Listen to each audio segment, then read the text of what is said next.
drug company under fire tonight, accused of setting people up for a dangerous addiction. I'm Josh Rowe. And I'm Latricia Thomas. The drug in question, Oxycontin. One state's attorney general says the company that makes the opioid deceived patients and doctors about the risk of that drug that allowed people to stay on it longer. NewsChannel 9's Taylor Stewart breaks down the case and shows us the impact Oxycontin has had on one man's life. Taylor. Josh, this is the lawsuit. Attorneys say leaders at America's biggest drug company not only saw the opioid crisis coming, they created it. Initially, when I first started taking it, it almost felt like a warm blanket was wrapped around me. Corey says at 19, he finished high school and signed the modeling deal of his dreams.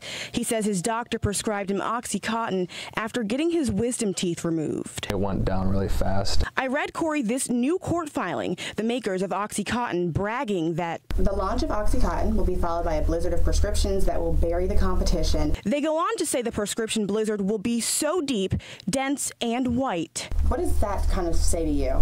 It's like almost like they knew that it was that addictive and that it was going to like take people right away. Corey fell deep into the pits of that prescription blizzard. He's now in recovery at the Adult and Teen Challenge Treatment Center. I felt like I was kind of at the peak of my life for the age that I was at and where I was at in my life. I just think that I was too much of an amount to prescribe me. Court filing revealed emails from the drug giant's president saying we have to hammer down on the abusers in every way possible, calling addicts reckless criminals. CADIS director Paul Fuchkar says criminalizing addiction is a dangerous practice.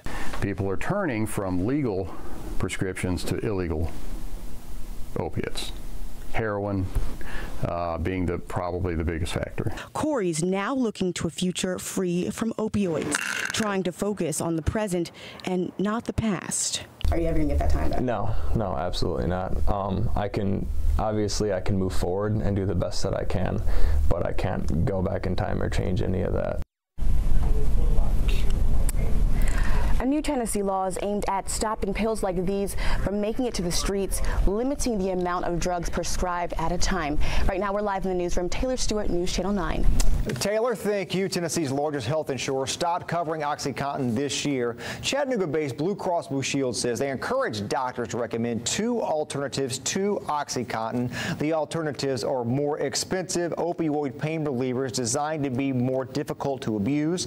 Customers will pay the same copay as for Oxycontin, and Blue Cross says they will cover the additional cost. Cancer and hospice patients will be exempt from the changes. However, prescriptions will still require approval from Blue Cross Blue